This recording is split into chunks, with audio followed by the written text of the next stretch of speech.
Okay, we are now live on YouTube. Hello, YouTube land. We're about to start, but right now Tech is going and getting another drink. Didn't you just make yourself a drink? I'm so confused. We are He going just to be made you a drink. No, yeah, but before that he made himself a drink. Yeah, he did. Lordy. So for the YouTube crowd, this may surprise you if you know anything about Tech at all. This podcast is being brought to you by rye and cider, which I'm almost out of. By the way, Stella Artois makes a really good cider. Yeah, their cider is pretty good. It's first time I tried it, and I'm digging I have a local cider that I really like, but still is not bad. I'm trying all the different ones because it's very interesting.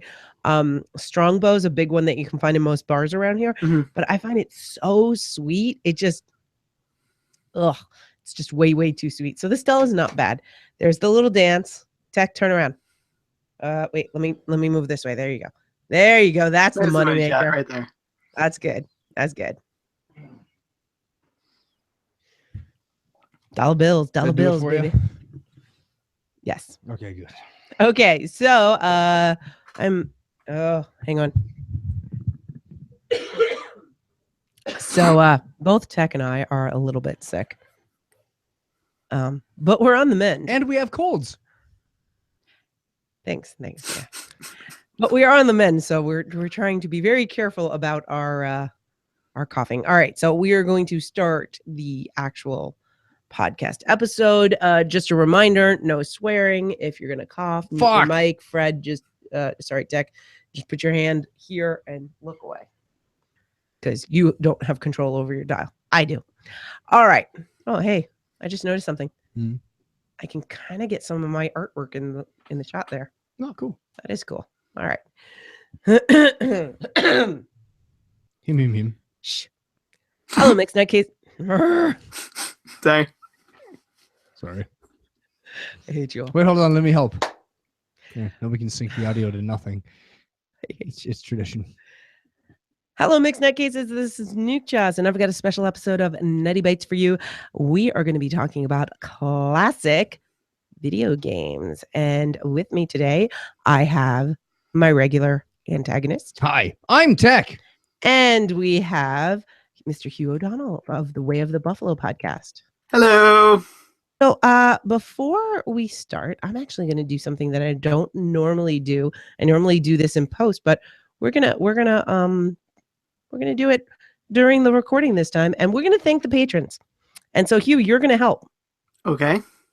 So we're just gonna go through and we're gonna thank them in no particular order. Well, actually, you know what? Let's thank them in a newcomers first.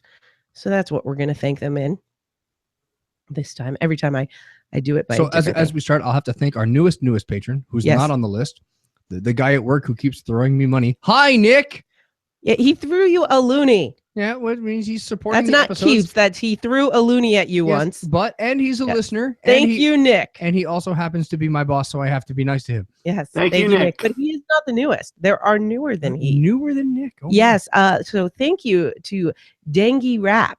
I hope I pronounced that properly. I believe it's Icelandic. Thank you very much. Welcome to the patron. And thank you to Mike. You know who you are. He was almost on this podcast, but then he fell ill. Thank you to Nobilis and D. Thank you to Mr. Jason Banks of the Talk Nerdy to My podcast, who is the highest patron level. He is our daddy Warbucks. He is our daddy Warbucks for Jason. the moment because he is pledging $10 an episode. So thank you, Jason. Thanks, Jason. I will now be doing 9 episodes a month. Yes, and thanks to Jason and these other new ones, we are doing 2 episodes a month. Oh, okay. Not 9. We're not going to make them broke. But thank you very much. And now you get 2 episodes of Nutty Bites every month guaranteed. If you've been listening, you've been hearing the 12 days of podcasting. Those have been bonus episodes. But also, I want to thank this is from the group that is doing the 12 days of podcasting. Ken Kennedy, he came from the Dog Days of Podcasting, and he does Kenzoid's Autonomous Zone. So thank you very much, Ken. Thank you to Aurora Lee. Thank you to Susan. Thank you to Lynette from the Bycast. Thank you to Melissa from the Bathtub Mermaid. Thank you to Susanna. Thank you to Frank. Thank you to Kinsey of the Brazilianisms podcast. Thank you to Beth. Thank you to Ian of the Down Below podcast, I believe. And thank you to Harold. Thank you to Jen, also of the Talk Nerdy to Me podcast. Thank you to Patrick. Thank you to David Doc Blue. Thank you to Aaron. And Aaron Jackson is also our quality control guy. He's pretty awesome. Thank you, Aaron. And thank you to number one fan, Shane. The Poole. podcast super fan, Mr. Shane Poole. Of the Red Dwarf podcast, which is putting out new episodes. So give them a listen. And he's got a new political thing that he's doing. Yes, he's got a new political podcast. I totally forgot the name of it because it's like a sentence long. We will totally get this to you guys. He did an episode about Brexit, then he did an episode about the US election. And his episode of the US election done like election night went 3 hours long. Well, it was shortly after. Yeah, right. It was a very long episode. It was recorded over 2 days. And for quite a bit of it, he just rants about some conservative talk show host. But it's good. It's very interesting. And he's got Harold was on there. So there was a bit of a lawyer's perspective for certain things. That was really cool. And then you had Carol, who was at some of the protests and the rallies. And so you got some of that perspective going on. Nice. And I believe he had Steph on there. So you got the Southern perspective, and then Nat out from the West Coast. So it was very well rounded. I actually really enjoyed it. And I think he's going to be doing another. So it's one of those podcasts that are, for special political occasions. Do you know what else is well rounded? My love for all genres of vintage video games. Yes, that is fantastically well-rounded. So let's start off. You know what's not well-rounded? Mm-hmm. Pixels. Pixels are not well-rounded. They are not well-rounded at all. They are the exact opposite of round. So I want to start off. I want everybody to tell me, what is the first video game that you played? The first video game I played. Wow. Would be Donkey Kong on the ColecoVision. Nice. And did you fall in love right then? I was 6 or so at the time. My parents bought the ColecoVision when we were stationed in Toronto, and I began with video games in my house at a very, very young age. But before that, we were always a gaming household. We always played cards. I've had a basement full of board games since I was very, very young, and growing up gaming, whether it's in front of the TV or sitting around the kitchen table, gaming is gaming. And I mean, if we weren't sitting down trying to beat each other's high scores on looping or in Donkey Kong, we were sitting around trying to beat each other at cribbage. So games are games. Games are entertainment. So yes. Yes. The answer is yes. Yes. Okay. In a roundabout way. Hugh, what was the first game you played that you can remember? It was Super Mario Brothers, Christmas morning, 1988. Wow. I was 5 or 6 years old. You were spoiled. Might have been 1987. I was the youngest of 4 children, so I was not spoiled. It was totally not for me. This was a shared child gift. And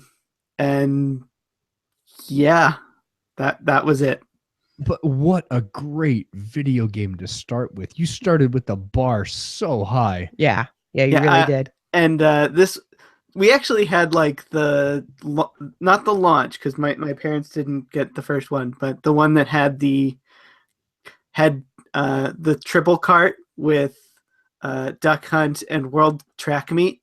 So we had like the little pad. Oh, you had the running pad too? Yeah, we had the running pad and everything. Nice. See, spoiled. So wait, you were 5 in 87? Yes. He's our sister's age. Yep. He's younger than us. 1982. Yeah. Okay. So for me, it was I believe, oh gosh, I'm trying to remember. It was on the Atari. And it was either Space Invaders or Metroid. or it was Pac-Man at the arcade, but I'm not sure which came first. And we didn't get like anything in the house until my cousins bought a new Atari and gave us their old one or loaned it to us for a little while, and then it disappeared.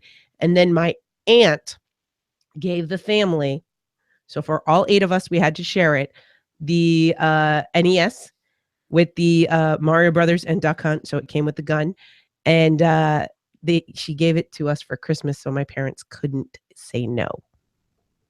How much rage-inducing rage do we all have against that dog? How many Imagine times that did you try to shoot the dog? a video So much game every time. A Like, I video unloaded game a whole that clip on laughs that at you dog when you before. fail. Say that again, Hugh. Yeah, when I was a kid, I would unload whole clips on that dog. Every time. And in part of this also, I do want to say that between the Atari and the NES, we did have a Commodore 128. So there was playing of that glitchy Bruce Lee game that I love so much. I've gotten it on emulator and I can't seem to play it at all. It's terrible. So I'm not going to say that that one holds up. So let's talk about what are some of your favorite games, those early vintage games that still hold up and you still want to play them today. I'm going to talk about them again and again throughout this show, but I got to say it's the original Mega Man series, or the all Mega Mans. I love those games. The fact that it's, you know, the classic side scrollers, the little tricks, the fact that the bosses you can play in any order, they give you sort of the ability to shape your play experience, but you have to discover that this guy you can use the weapon from each boss to defeat the other weapons, but if you do them in a special order, it becomes easier. So you have to find that order and you have to find your way through the games. And the beauty of the Mega Man series has to be the music that it has. Collectively, they have the greatest 8-bit soundtrack of any game. Now, there are some other songs like, you know, Level 2-2 from Ninja Gaiden and, you know, the main Tetris theme and, you know, these other games that have got these great songs, but collectively, the Mega Man soundtrack has got to be the greatest soundtrack of all time. Yeah, of the 8-bit era, totally. Absolutely.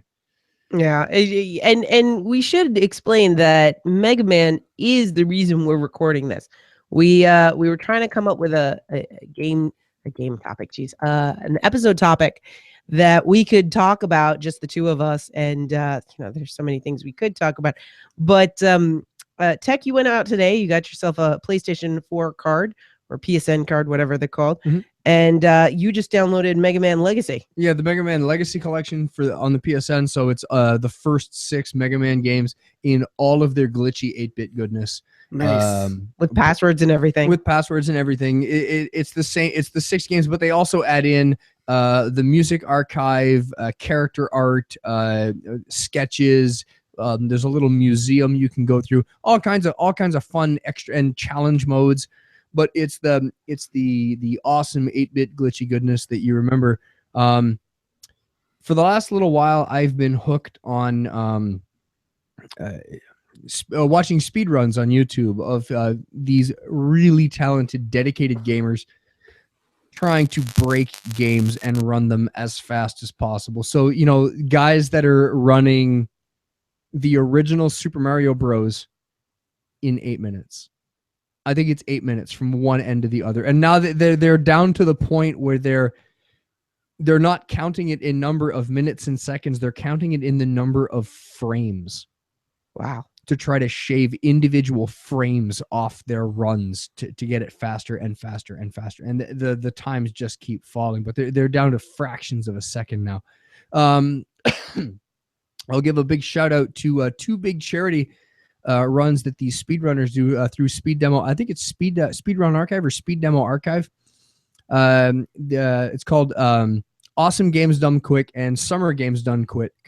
They do these 2 big conventions every year. They're like 4-day marathons where they speedrun games for charity. And all the money goes to big charity, Cure Cancer, big charities, Cure Cancer, Doctors Without Borders. and they give out some pretty cool prizes, and it's all done through Twitch and YouTube, and you get to watch the best speedrunners in the world just absolutely demolish the games that ruined your childhood.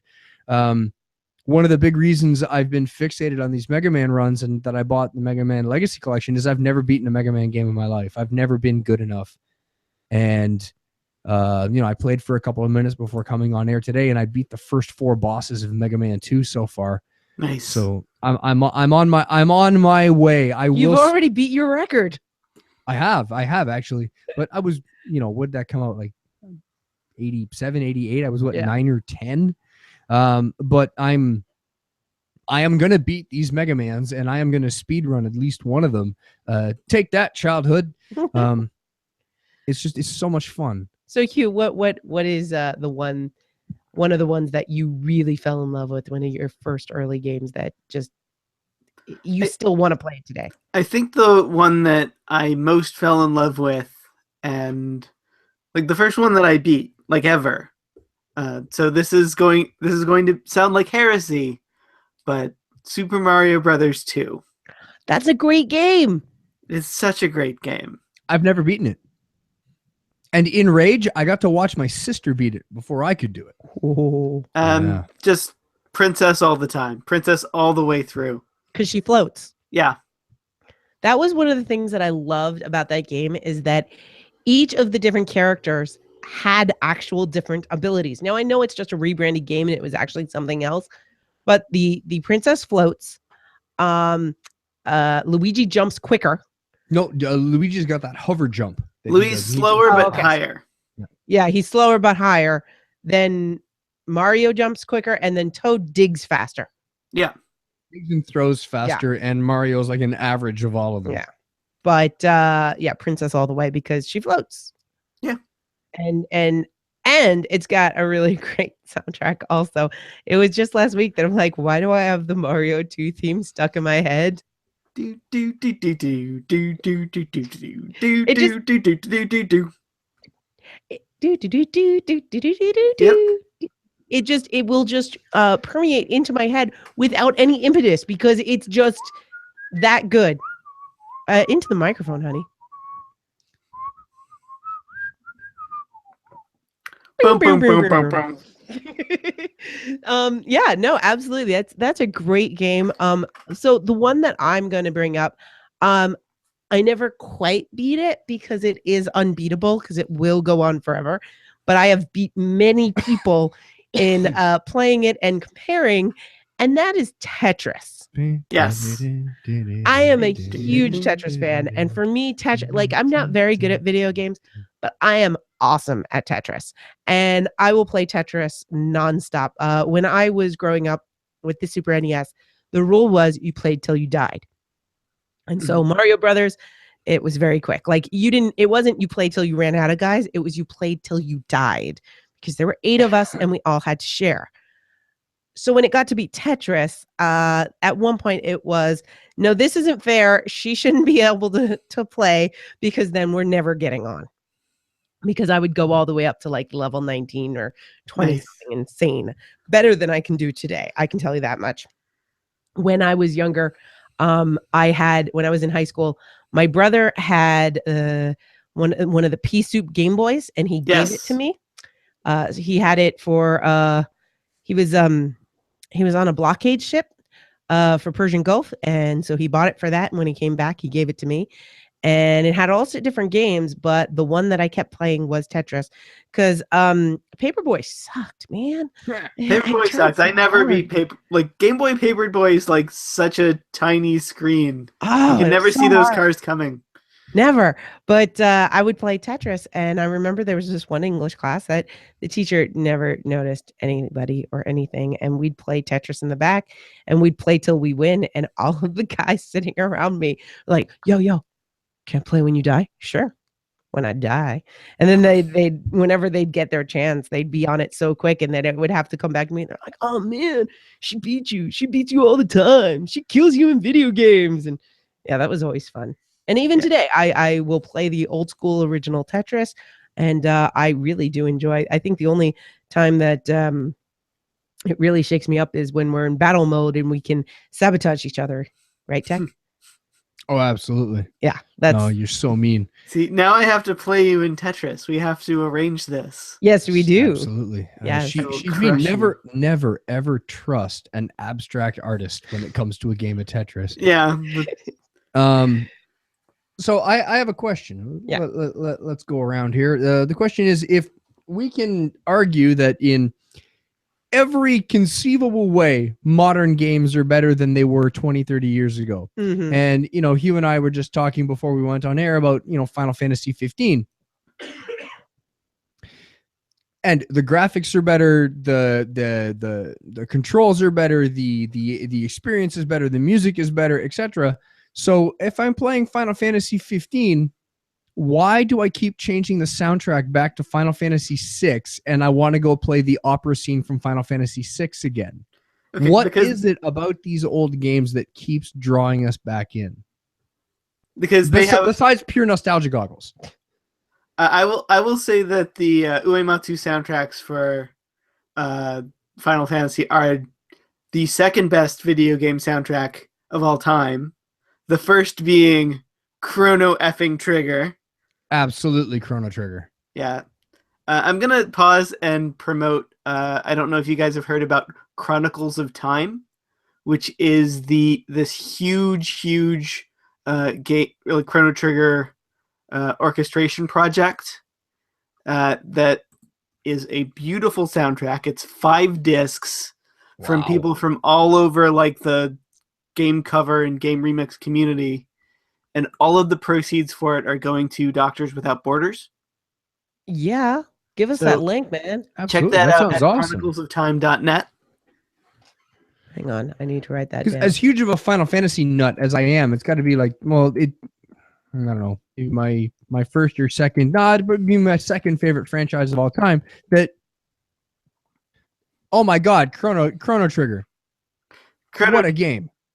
Chrono Trigger is so good.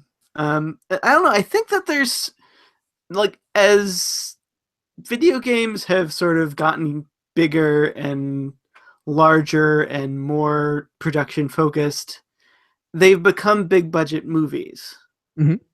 And while like big budget movies are great, they used to be more auteur, more personal, more small.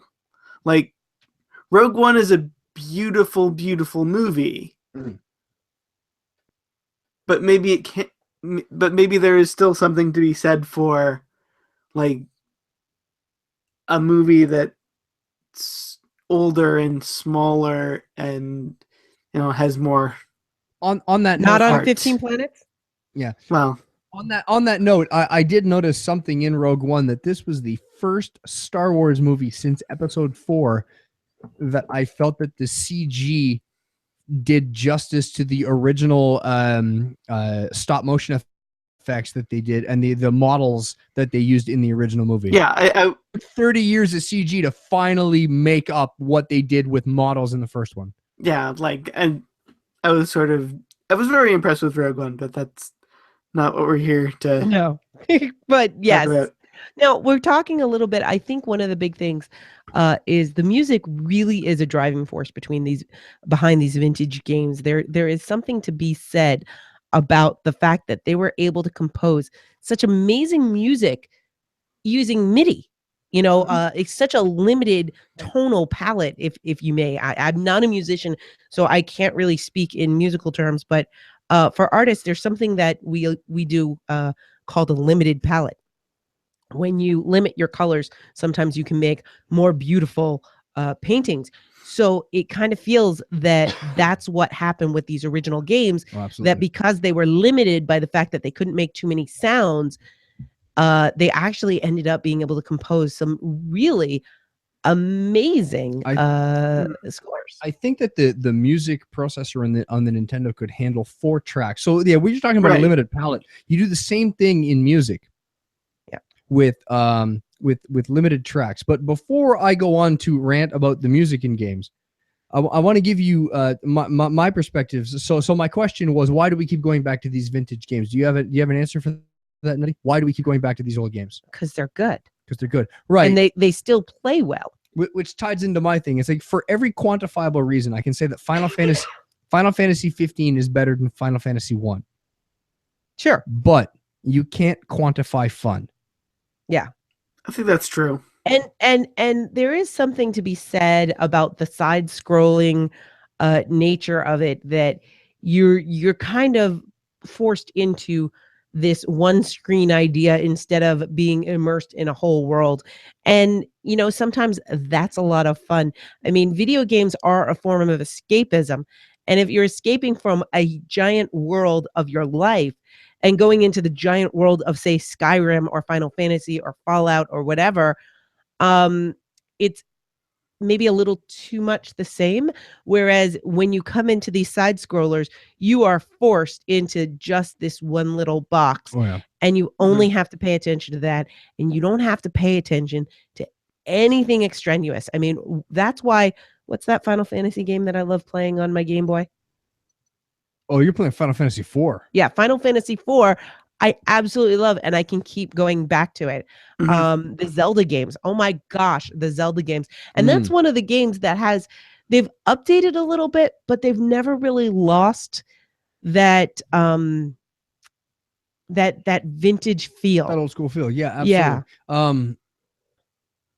Yeah. One of my favorite franchises, maybe my favorite video game franchise, is Mass Effect.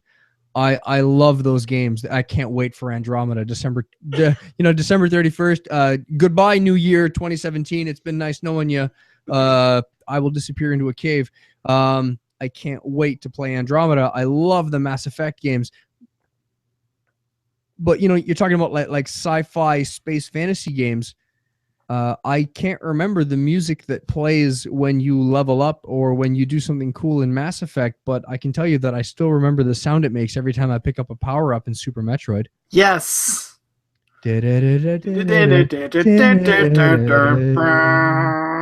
Exactly, right? Super Metroid. Oh my God, what a great game. Yes. And when you watch a speedrunner like demolish the entire game in a half hour... Yeah, it's just incredible. Goodbye, childhood. I spent days. I remember renting that from the local Blockbuster, going home and like unfolding the map, and then the very limited internet access that we had, going to gamefax.com, ding, printing out the text file on my dot matrix printer and trying to make and trying to make it through that game as fast as I possibly could and never getting anywhere. So I've got another one that's really great, and this one is particularly special to me because of what I watched it do with the next generation. Frogger. Frogger is a very frustrating but very fun game. All you have to do is get your frog across the road, but there's all these cars and stuff that are trying to smush it. Watching my teenage niece at the time on a bubble iMac playing Frogger, and she would come home and she would just play Frogger on that iMac over and over and over again. And this is something that was built like more than a decade before she was ever even born, and she was in love with it. And the fact that some of these vintage games capture the imagination of people that weren't even alive when they were made, that you're not going to get with the other things. I mean, we all remember when the Nintendo 64 James Bond came out, and it was the first time that it was a multi-person shooter game. GoldenEye, baby. Yeah, GoldenEye. We all loved it. But that's not going to capture a teenager's imagination and make them want to play it today. But they'll still want to play Frogger. And they'll still want to play Mario and Metroid and all of these early games. And that to me is pretty awesome. And I have played Frogger on the arcade. I have played it on console. I have played it on the computer. And Tech got me like this mini little arcade thing that I played it on for a couple of years. It was like a desktop arcade. It was pretty cool. Nice. Well, yeah, I think that definitely the thing with vintage games is that they embrace the aesthetic of learn by doing. Mm-hmm. Which maybe designers today are a little more leery of. We have a lot more tutorials in today's games, and beginner areas, and But it's more about the cinematic experience. So, Yes. so what you're saying is, Dark Souls is the only one that is Yeah. true to the original vision. yes, Of going Dark back- Souls is learned by dying over and over and over again. My favorite story about Dark Souls is as I was playing through the first one, the first time you die, I got a PlayStation achievement for my death called Welcome to Dark Souls. Yep. They've got like the classic philosophy of the thing about old games is that they are brutally honest. It's not that the game, the Super Nintendo, F-Zero, these other games, they sort of ruined it with rubber banding and how the game would try to keep up to you. But like early, like 80s video games were brutally honest. If you died, it's because you weren't good enough. And Dark Souls is the same way. Dark Souls is a humbling experience. After going through, these cinematic masterpiece games, which is, like 100-hour movie like the Mass Effect series, when you get to a game like Dark Souls and you die 30 seconds in, you did something wrong. The game didn't cheat. The game didn't lie to you. It was a big dude with a sword and he cut you in half because you didn't dodge. Mm-hmm. And you're the one to blame. And you want to feel bad? Watch a speed run of Dark Souls where guys destroy the whole game in an hour. Yes. Dark Souls is truly the Battletoads of modern gaming. Oh, Battletoads, that stupid vertical level. I love the vertical level. I could never get past the river. The hover bikes afterwards? I could do the hover bikes, but not the river. Right. Like, the first time I did the hover bikes, I was just like, yay, I have become immortal. Like I used to spent play. so I used to many play Battletoads years with my buddy on those Pantos. hover He bikes. had 2 games that we'd play every time, and it was Battletoads, and then we'd play Double Dragon 2. Nice. And my immersion was ruined right away when I noticed that there was a typo in the translation of Double Dragon 2, where it would talk about the 2 brothers, Billy and Jimmy, but it said Bimmy and Jimmy. All your Yep. base are belong to us. All your base are belong to us. So that gets me to another thing that I want to talk about. So just because something is one of these classic vintage games does not mean that it is one of the ones that is going to live through the test of time. We put up with a lot of crap. For instance, let's start with the very first video game. Now, I'm sure we have all played Pong at some point. Mhm. Yes? Oh yeah. Yeah. Okay. Are you going to go and you're going to play Pong? Are you going to... If I go to a video game museum and I find like an original Pong arcade machine, yeah, I'll try it. Why not? But you're not going to sit there and go, hey, buddies, why don't you come over to my house? We'll play some Pong and fall asleep. Yeah. Exactly. And here's another one that was awesome. I remember it was so great when I was a kid. And now I'm totally uninterested in playing. And that's Cubert. Meh. Wow. No, that's Bernie. Yeah. I'm not like I'm not lining up to find a copy of Adventure. Exactly. You were eaten by Gru. The key does not work. No matter how many times you try it, it's the wrong key. Exactly. Adventure. I mean, there's so many different games that they were kind of the thing. Oh, and by the way, there's one game, and I don't know if this counts as a vintage game because it was on a computer, but there is one game that I never could figure out, and there were no instructions when I played it, but Myst, I never could get past the first screen. Pixel hunting. You had to find that one little spot that you could click, and no. And there was nothing that told me to do that. No. Yeah. So on that topic, vintage games that you weren't smart enough to play. I'll give you an example. For me, it was the King's Quest series by Roberta Williams, one of the great game designers. A great series of games, spawned a whole bunch of sequels. Would they do like 6 King's Quests? I think. I don't know. Plus Police Quest and a bunch of others. Great series of games. I'm not smart enough to play them because I have no clue what I'm doing, and I never got nowhere. And I remember one game, it was even in like a desert setting, and I'd always die. I just like walk off into the desert, be eaten by a scorpion or something. So, did anyone play anything with the Power Glove? I did not have a Power Glove, Me neither. but yeah, I Okay. think that especially when we talk about classic games that we love, we are approaching the topic with a fair amount of I don't know if you want to say survivor bias, that we specifically remember the good ones. Yeah, nostalgia glasses. Yeah. No, we So definitely we're not, are.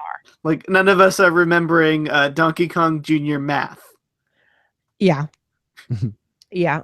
And or Hatris or Wordtris or we remember Every other Tetris. Tris that came out right after. well, I remember Dr. Mario, and it wasn't nearly as good as Tetris, but I still Dr. killed Mario that. has great music, though. It did. By the way, if you're not watching the YouTube video, you're missing all of the dancing. Every And time no we one sing, can there's see dancing. me dance. That's Well, we can, but just that's all imagine. private. Well, he doesn't know about that. Don't. It's okay.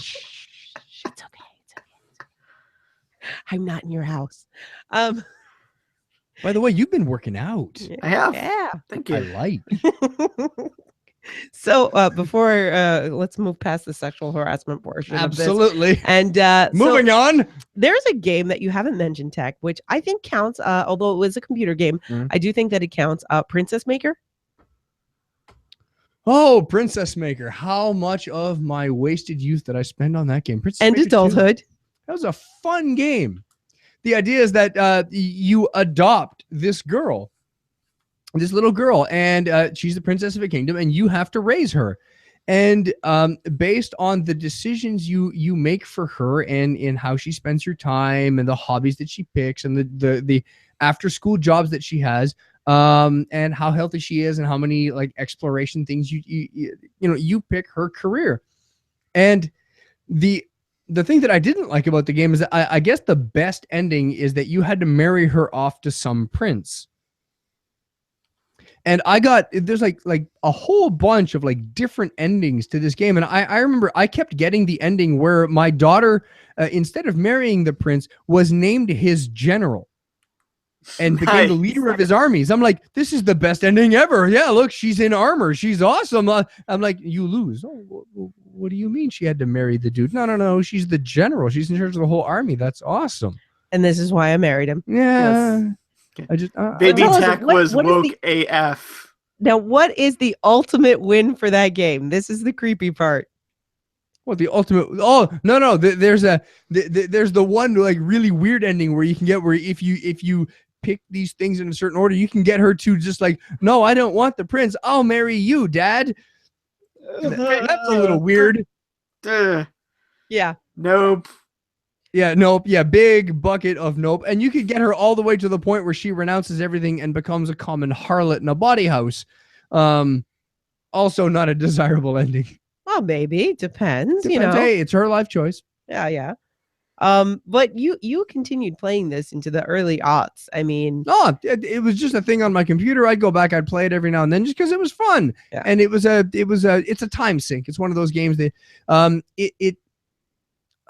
what's the other one? The great PlayStation game series, the Monster Ranchers. Yes. It followed a very similar play style to those games. Very similar to the Pokemon games. The idea that you were raising a thing and your choices had an impact on how it behaved, which would then influence the rest of the game. So like early Tamagotchi? Yeah, like a Tamagotchi on a console or a computer. Does that show our age, the fact that I'm bringing up Tamagotchis? Oh, you poor little keychain. Or the fact that I was How many times did my sister kill you? I think it only took like a day before I killed the one I had. Then I gave it to my niece. So like what are some of the ones that were absolutely frustrating to you? Like other than, missed for me. Oh, frustrating. I mentioned the King's Quest. Uh-huh. I've never ever been able to get anywhere in Zelda 2. Yes. I ended up beating that one. I remember I had a Super Nintendo and I really, really wanted for my birthday, I wanted Zelda A Link to the Past. Mm-hmm. but it wasn't quite in the family budget at the time. But Nintendo games were cheap at this point, so my mom got me Zelda 2 for my birthday, which I remember playing for about 10 minutes and then going out and renting A Link to the Past. And played that for my birthday weekend. And then I'm like, well, I got this game. I might as well play it. Holy crap, I have no idea what's going on. I might as well beat the bloody thing. And I ended up beating it. It took a while, but... Now, I can't remember, and I know that this isn't a vintage game, but it is one of those... did you actually download the bus game? No, I've never played... Into the microphone. I've never played Penn and Teller's... what's it called? Bus Trip or... City Bus, I don't know. Do you know the game we're talking about, Hugh? Desert Bus? Desert That's Bus. it, Desert Bus. I've never played it. Okay. I thought you might have. Oh. Yeah, there were a lot of the games that were like really frustrating to me. But then again, I wasn't very good, especially the jumping. Jumping puzzles were always tricky for me. And my sister was really good at them. My sister was the first person in the family to beat Mario Brothers. That it would drive us all nuts because, like everybody would get mad when I would play Tetris. We'd all get mad when she would play because she would beat the game on one guy. That was totally unfair.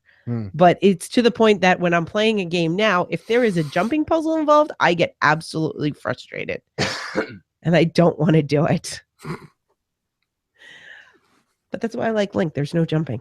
Nice. I will say that when I was a child, when I was wee baby Hugh, I was super, super into Teenage Mutant Ninja Turtles, which shows my exact age. Yeah. And I had the Teenage Mutant Ninja Turtles game for the NES. Oh, that stupid sewer jump. Yes, the sewer jump. It's terrible. Okay, it's in like the third level. It's very it's a long slog to get to it. And then you just die all the time, and I could never get past it. Did the angry nerd ever get past that one? I don't think he did, but yeah, shout out to the angry video game nerd. If you are living in a rock on Mars with your fingers firmly in your ears and you haven't heard of this guy yet, look up his YouTube channel and watch these videos of a guy looking back at the worst of the games that we had to put up with to get to the good stuff. He plays them so you don't have to. And then he gets really, really mad at them. Yeah. So what about this trend about how we now watch video games? This is something I remarked the other day about how lazy we're getting. I remember being a youth and playing a baseball game. Bases Loaded 2, as a matter of fact. I'm playing a baseball game on my Nintendo, and my mom is like, well, why don't you just go outside and play actual baseball? Like, well, I want to play the video game. So, we were playing a video game of a sport instead of going out and playing the sport.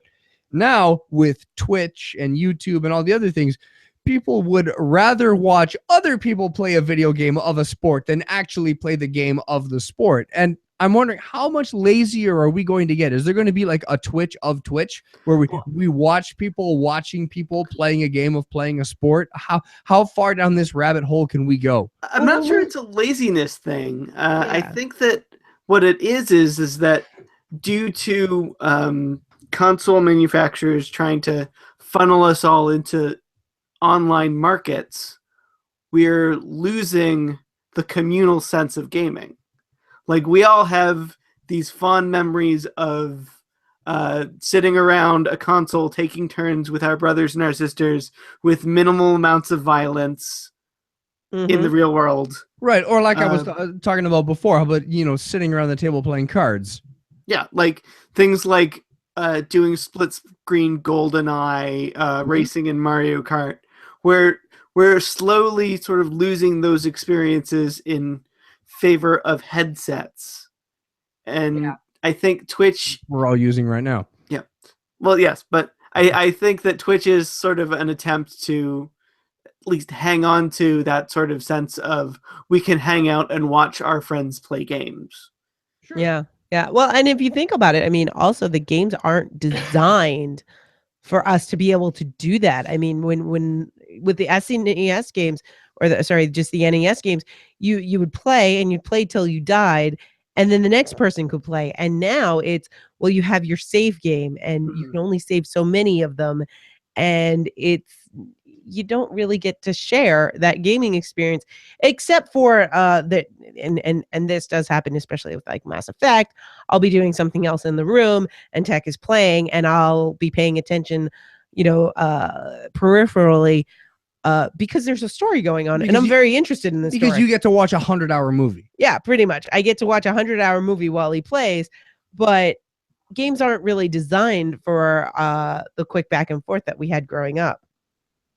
So I think you're onto something. No, it's a very valid point. It's just there was a joke about this on Futurama, which is they're at a video game convention, and there's somebody playing skee ball, like actual, like rolling the balls up the ramp, playing skee ball. In the next booth over, there's a guy wearing a virtual reality headset, and he's playing virtual skee ball. And in the next booth over is someone sitting in a chair with virtual reality goggles on, playing virtual skee ball. And they're like, wow, it's almost like I'm playing virtual skee ball. Yeah. The thing that I found funny is that when we went to see Rogue One, there was an ad for like some big video game event where you come to the movie theater to watch the best people play video games. Esports. Absolutely. Yeah. No, the whole esports thing in the last couple of years has gotten really, really huge. Mainly for MOBA games, like League of Legends, Overwatch, Counter-Strike, first-person shooters and MOBA games. Massive money being spent promoting these things and going to these tournaments. Absolutely huge in South Korea. Massive community. But they're doing it here in Canada too. No, they are. But the best teams right now in a lot of these games are from Korea, and they're whooping butt. But you're right, Hugh. It is about that sense of community and going back and doing things with your friends. As much fun as it is to watch these speedrunners, and it is to watch these YouTubes. I'd rather play the game. I watch them to get some entertainment because it's like watching a TV show. Sure, that's cool, but you give me a choice. Excuse me, I'm going to play the video game. I did hear an interesting perspective from a teen from a couple of weekends ago, where he was watching a Twitch stream. Excuse me, of this new PS4 game, Steep, which is all about mountain like snowboard racing and stuff. So why don't you just play the game? He's like, well, video games are expensive. YouTube is free. This is also true. This is true. And, like, for instance, when, is it Destiny? What's the one where you just land out in a planet and you wake up and you have no idea how you got there? No Man's Sky. Yeah. No Man's Sky, sorry. Also Destiny. Yeah. But it was No Man's Sky that I was thinking of. When that first came out, I did watch some people play it because they were like, all right, so what happens here? And as they were figuring out, it was kind of cool at the time to try to get that perspective. But I'll be right back. Where are you guys going? keep talking. Huh? Where are you going? I'll be right back. Oh boy, don't worry about it. We're in trouble. He's getting more rye. I am getting. Oh, thank you, Hugh. Oh well, there you go. You could have just said that. See, my boyfriend knows me.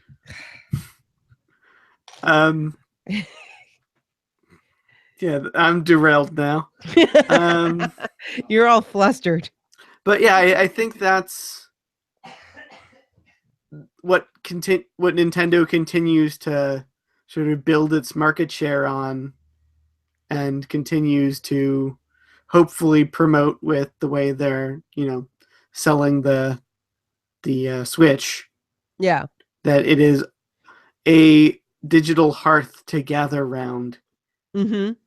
Well, and we saw that happen with the Wii. I mean, suddenly people were playing games together again, and they were getting all into it.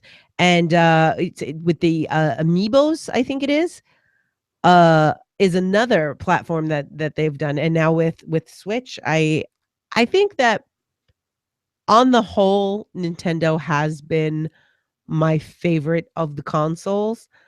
even if it may not always be the console that I'm playing at the time. Mhm. They've always had like their one mission that they're going for, and they're not trying to be PlayStation, and they're not trying to be Xbox. They're just trying to be Nintendo. And that I've always liked. And like you said, that their console is the Hearthstone of the 21st century that people are gathering around. Yeah, Nintendo has always done that better, I think, than the other consoles. That it's always been, from the very beginning of the Nintendo, it's always been the family entertainment center, and it's always been Mhm. that thing that has that sense of community. And they've always had games. They've never tried to be the most realistic. They've never tried to be the most arcade. They've never tried to be the best graphics, best sound, best anything. But it's always been Mario Kart, Smash Brothers, Super Mario games, Mario Party. Oh my God, Mario Party. Excuse me. Mhm. GoldenEye. Talk about knocking that out of the park with a sleeper hit. The Nintendo 64 is going to have one of the defining first-person shooters of all time in it. Really? Well, I mean, without GoldenEye, I mean, we wouldn't have all Call of Duty or any of the other ones. Yeah, I think that. Somebody would have done it. Well, no, I think they jumped ship over to Xbox, but yeah, you have that sort of Rare, Bungie, Halo sort of progression. Mm-hmm. And that all sort of starts with GoldenEye. Yeah, exactly. So, I remember Street Fighter being a really big one, but that's not really something that I want to go back and play. Some of the ones that I really want to go back and I still go back and play, or if I see it in an arcade, I do. You've got Pac-Man, and you've got Zelda, and not so much arcade, but Tetris and all of that. What are some of the ones that it's an older game, but if you see it in an arcade or you see it somewhere, you want to play it? Cyber Trooper Virtualon. What? I don't even know that one. Okay, is that one of the gun games? No, it's a 3D fighting game. It's an early polygon 3D fighting game where you are a giant robot. And the other person is a giant robot, and you have to hit them with a giant robot, all your giant robot weapons. And the control scheme is a pair of flight sticks with triggers. I remember this. Yeah. But they were like tiller bars, so you had to push them both to go forward, pull them both back to go backwards. Right. I never played this, but I always thought of it now that I'm seeing the screenshots of like real virtual Rock'em Sock'em robots. Yeah, it was all sort of like big polygon, sort of like laser sweeping. But the laser tag place in my town had this like huge dual setup, and it was just the best. That looks awesome. I saw a picture. I spent most of high school in there. If I'm gonna waste quarters in an arcade, because that's what I do, it's either gonna be if I can find a Die Hard machine. Okay. Because the Die Hard video game was actually really, really good. It was like early polygons, but it was like a side scroll and beat 'em up. So like it broke the rule of if it's based on a movie or TV, it sucks. It was loosely based, and you know what? It was pretty good. And if not, then it's any of the Time Crisis games. Yeah.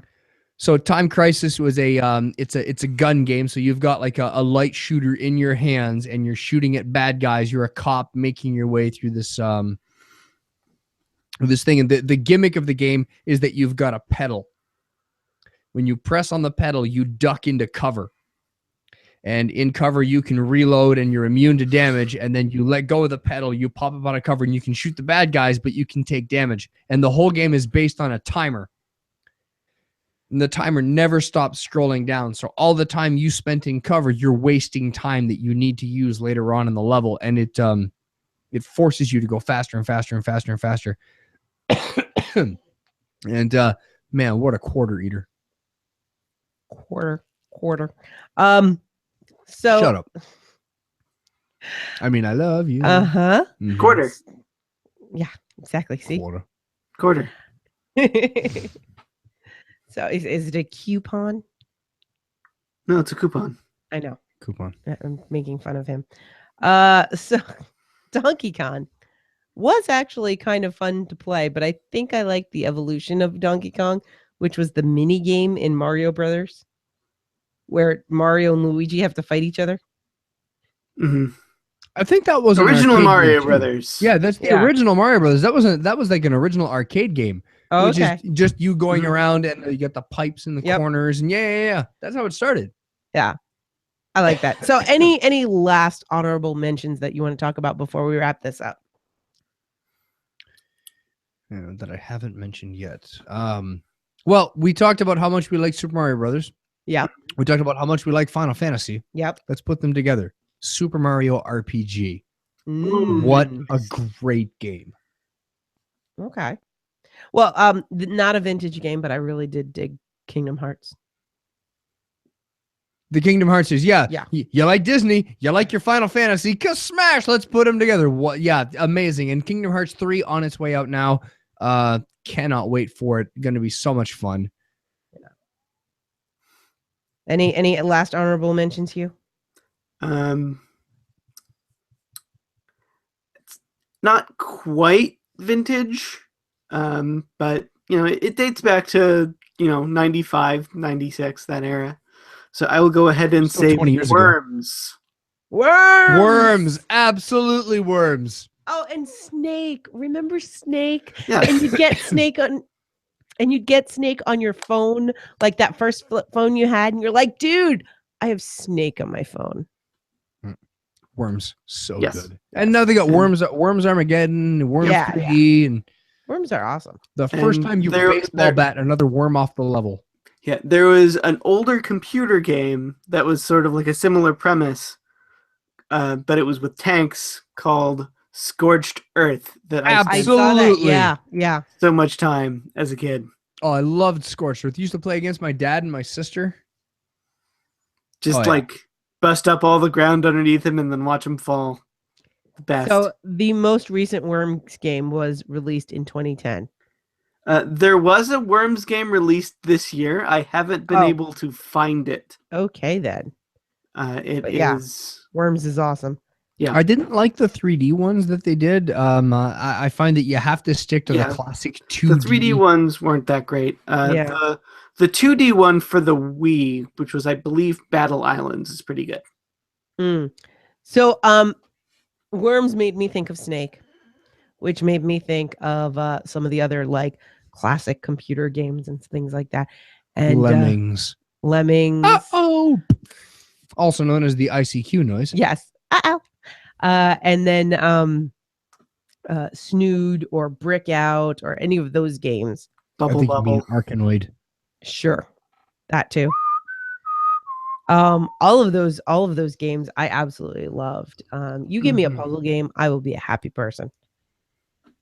And that's basically what Facebook games are now, right? Aren't they just puzzle games? Well, I have put a lot of time into Marvel Puzzle Quest. Ooh, Marvel Puzzle Quest? Yep. Is this like the Puzzle Quest franchise but done with Marvel? Yeah, you can have Marvel heroes and villains. I must They all find level up this. and have special powers. Goodbye, Nutty. It was nice knowing you. I think you know what you can get me for Christmas. Let's see. It's free. What? It's like a free phone game. Oh my god. Merry Christmas. Hurrah. More money for me. This is awesome. Oh my goodness. I must get this. I have played all of the Puzzle Quest games. I think mostly on my Game Boy, but some of them on the computer. And like the original Puzzle Quest 2, Puzzle Quest in Space, things like that. Mhm. And I just, like I said, I'm such a sucker for puzzle games. There's not a lot of story to it, but you can play as Squirrel Girl. Oh my god. Yep, there. We've broken Nutty. Yes, I'm totally Yeah, broken. Nutty squirrels. Oh, that'd be Oh, that'd be so cool. And my camera's not on, but you cannot see it. But I am holding in my hands right now my plushy little desk slime from Dragon Warrior. Nice. Oh, nice. We can Slash see it because we Dragon have Quest. a camera. Yeah, in you Dragon. guys can see. You have cameras in my house, apparently. And but for the folks at home, yes. For the folks at home, they can't see it. yes. You should see. These are the cameras we have in Hugh's home. Here's bathroom 1, bathroom 2, bathroom 3, bathroom 4. Are all your cameras in the bathroom? No, just my favorites. Thank you, Dr. Krieger. I'm glad you got that. That was painful. So thank you everyone for joining us. This has been a lot of fun. And I think we could just talk about video games forever, but I kind of want to just have Hugh over and play video games now, Yes. like Yes. Tetris, and just show him how awesome I am. The Tetris challenge. And then he'll play Mario Brothers against me and go, "You suck." So let's go around with parting shots. Yes. Okay. The NES Retro that's come out this year that is now impossible to Oh. find because it Want. keeps selling out. We need Want. to talk about that. Want. What's up with that? Come on. How come nobody can get their hands on this? But do you know Because what I want Nintendo more? never launches something in adequate amounts. Never. Because Bill Gates bought them all and sent them to his Reddit people? No, they do it on purpose to build buzz. Oh yeah. Mm. But we know the NES Retro is a huge thing, and we know we all want it. But you know what I want more? SNES Retro. Yes, next year. Is it? I hope. I want. I hope so I too. hope I Sometime. can't wait. Someday. Oh, that'd be so great. Someday Because I when need they to waste realize more of my that life playing Super Metroid. these things are licenses to print money. They really are. And that's the thing. It's just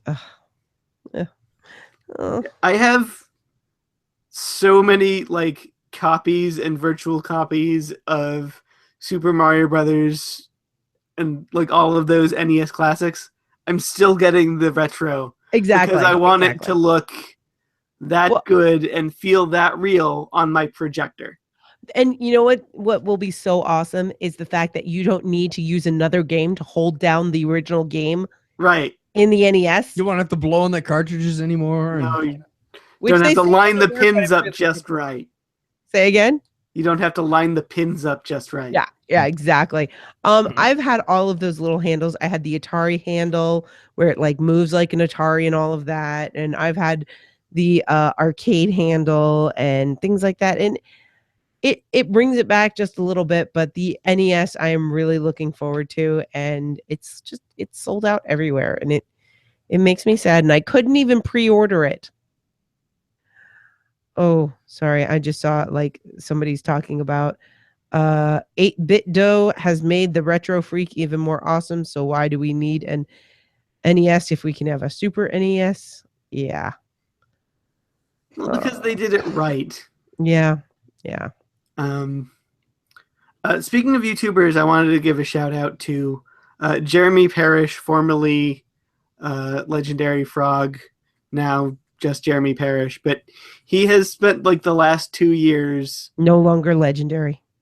No, he's still pretty legendary because what this dude has been doing is he has been painstakingly building a Nintendo retro games collection and then producing YouTube videos, like archiving them. So he's been going through every Game Boy released in Japan, like every Game Boy game. And Wow. I think he's on like 1991 at this point, Wow. if that. And you know, there was a lot of shovelware for the Game Boy. Oh yeah. There were But- so many bad games for Yeah. the Game Boy. And let's also give an honorable, or a rather a dishonorable mention to all of those handheld games that were like one-off handhelds, those Tiger whatever they were. Oh yeah. LCD those- games? Huh? LCD games. Yeah. Yes, all those terrible LCD games.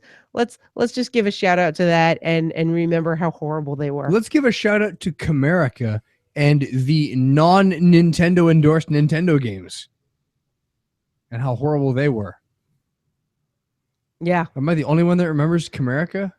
No. I remember Tengen. I don't remember Comerica. They were horrible. American Games. Yeah. Jalico. Like all those like slightly not quite third-party licensees. Yeah. Who didn't want to pay for the license and they would just So let's see. B-52, Big Nose Freakouts, Big Nose the Caveman, Dizzy the Adventurers, Fantastic Adventures of Dizzy, Firehawk, Linus Spacehead's Cosmic Crusade, Micro Machines. We remember none of these. No, MiG-29 Soviet Fighter, Quattro Adventure, Quattro Arcade, Quattro Sports, Super Robin Hood, what? Stunt Kids, and the Ultimate Sight. Micro Stuntman. Machines is the only one on it that I actually played because Micro Machines wasn't that bad of a game. So why are we giving a shout out if you don't even remember any of these games? No, because I remember the ads in my magazines, and I remember Like 80s video game ads. yeah. Amazing games, not endorsed by Nintendo. Yeah.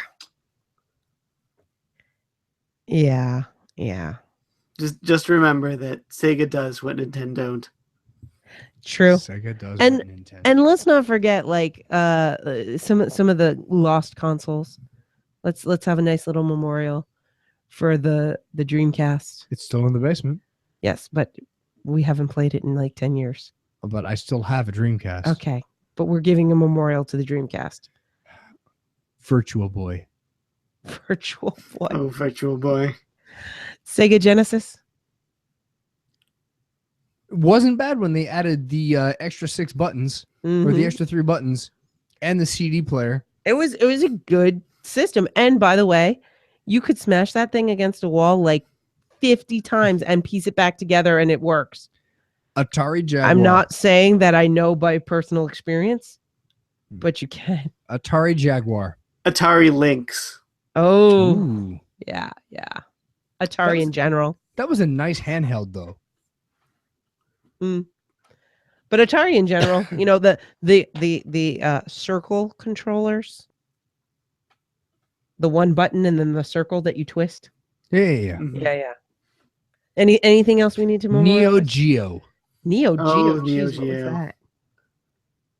Looking it up. Neo Geo was kind of cool because it was this company that was making pretty wicked arcade games that made their arcade cabinet chipset. Oh, neat. They made their arcade cabinet chipset into a console. You had this. I didn't. You have something like this somewhere in the basement. No, I have a bunch of their games because Metal Slug is an amazing series of games. Okay. Oh, Metal Slug. I've seen this controller. I This had controller. the Game Boy port of Samurai Showdown, and it is the most insane nonsense ever, and it's fantastic. Can we also say a little something special about the fact that cartridges rock still? They're coming back. They are coming back and they have always been the best. Well, given the fact that now with memory cards and solid state hard drives, Yep. the cartridge makes more sense than CDs and DVDs now. And And that's what Nintendo was trying to stick to, but they just couldn't do it. no, but I do believe, Hugh, am I wrong that the Nintendo Switch is going back to cartridge? I don't have the details. I know that Game Boy still, like, Yeah. new 3DS is cartridge still. Yes. Right. They're on those little cards. And I imagine they'd want to do something like that if they can get away with it. Yeah. And as a bonus note, they're harder to copy. Nintendo Switch will use cartridges. There you go. Wow. Yep. Which is one of the things that got me so excited about this new cartridges, but not like the N64. But yeah, it got me so excited about this stuff. Because cartridges are fast Yeah. and there's no delay and it just makes sense. You don't have to load and copy and wait. Well, and the fact that you can put on a flash drive more data than you can put on a DVD, it just makes sense. And we're getting to the point now where Wait, start that sentence over we've without the coughing. working on it. We've gotten to the point now where even games are coming out on multiple CDs. We've gotten back to right. We've reached the limit of that technology. We need to move on to the next thing. Yeah. And you can get terabyte solid state hard drives. So if you had a hard drive, aka a cartridge, with the entire game library, everything you need on it in would give you up to multiple terabytes in size. There's our next evolution. Until we come up with a new sort of removable medium, I don't know. We start recording on pure water, or I don't know, whatever the next step is. Yep. So, anything else before we go?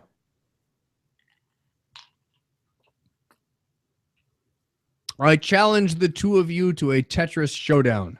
Okay, let's go. For Rye. Welcome to Die. You will come in third place. Probably. But then I'll get to stop playing and start drinking. So I win. Yeah. Hooray. Wait. Hooray. No, that means you have to give us your rye. No. Yes. Winner gets rye. Oh. We will arrange this and it will happen at Balticon. At Balticon. So you are coming this year. I'm not 100%. Well, if you're throwing down gauntlets, you gotta come. I will do what I can. Wedding is not in the way. I have to get a job before I can tell if anything's in the way. So right. If I have to drive through Buffalo and kidnap you, gosh darn it, I will. Well, we could just do that anyway. Yeah. Could just call that a Friday. You guys are always welcome down here. Yes. So thank you so much for joining us, Hugh. Is there anything in particular that you want to promote, or just promote your podcast? Go right ahead. We're grinding towards the hiatus because Pat just moved and we're still sort of figuring out his thing, and I'm sort of figuring out what, if anything, I want to continue to do with the Way of the Buffalo. But the freelance hunters are coming back. There should be a new one coming out hopefully before the New Year's, and if not, right after. And also, I am on Wattpad now, so if you look for Hugh J. O'Donnell on Wattpad, you can get some free stories. Yay! I'm totally not on Wattpad, but I know a lot of authors that use it, so it's pretty cool. All right, so that's awesome. So yes, you can check that out. Check Hugh out at Way of the Buffalo podcast.wordpress.com or something. Blogspot. Why it's Blogspot? Way of the Buffalo podcast.blogspot.com, because that seemed like a good idea in 2010. And you can find his writings and all interesting information about him at hughjodonnell.com. And Tech, is there anything in particular that you would like to promote? Yes. While we're talking about retro video games, vintage video games, and all this stuff, I would like to mention an awesome charity that everybody here needs to be involved with, and the charity is called Child's Play. Mm-hmm. Given that we are all gamers, let's support the next generation of gamers, especially sick ones, and let's donate to a thing called Child's Play. What these guys do is they buy video games and consoles and gaming carts and board games and card games and activities for sick kids in hospital to do while they're there recovering from these nasty illnesses that they've got. Games were important to me growing up, and I think they're important to this generation growing up too. So if I can give a kid a DS so that I can take his mind away from the horrible chemo he's got to go through for the next 20 minutes, I'm going to give this kid a DS. And I recommend that everybody here donates to child. If games are important to you and were important to you growing up, donate to Child's Play and help another kid out get through something hard in their life using games as a medium, as a distraction for just a couple of minutes. And let's use games as a positive healing tool for a couple of minutes. And I think it was excuse me, either started by or heavily supported by the guys from Penny Arcade. Great comic. And support Child's Play. It's a Yep. great charity, and we have done so in the past many times. So you can find Tech. Where can we find you? You can find me at nimlast.org, or you can find my adventures in trying to learn Aikido the hard way at upsidedownandflying.tumblr.com. And we can find you at Twitter at _clock_doc. Right. Yeah. The And- clock doc underscores. And if you're in the Nutty Bites group on Facebook, you can find him there. Hi, I'm Tech. It's pretty easy to stalk. All right. And you can find me at Nuchtchas and on nimlast.org. There's links. You can pretty much find me on social media anywhere if you go to nimlast.org. And please continue listening to the 12 days of podcasting. We've been having some fun over there. And if you want to hear the other things that are going on, you can go to dogdaysofpodcasting.com and get the major feed, and that will give you everybody's little Christmas tiny little podcasts. But you can also listen to, and this is being put out by nimlast.org, you can listen to the Masterpiece Audio Theater car edition of basically it's reviews of audiobooks, and it's a whole cast of characters all voiced by Jay Legends as he's driving, and it's pretty interesting. We have a viewer. Go Jay. Oh, we have a viewer. We Hi, have a viewer. Hello, viewer. Is it Shane? Shane should be sleeping, I should hope, but it might be Shane. Is it Shane? Hi, Shane. And yeah. If it's not, hi, Shane. Hi, viewer. And Hello. so yeah, you can listen to all sorts of fun there, but definitely if you're going to tune into any of them, also Encaffeinated One, Mark the Encaffeinated One, Kilfoyle has been doing this really neat series. It's very meta. It keeps getting interrupted by these old gods and things, and I don't want to spoil it, but it's pretty awesome, and you can find that at Wandering Out Loud. So please check that out. Thank you so much, everyone, for joining us. Bye. Bye-bye. Goodbye, YouTube.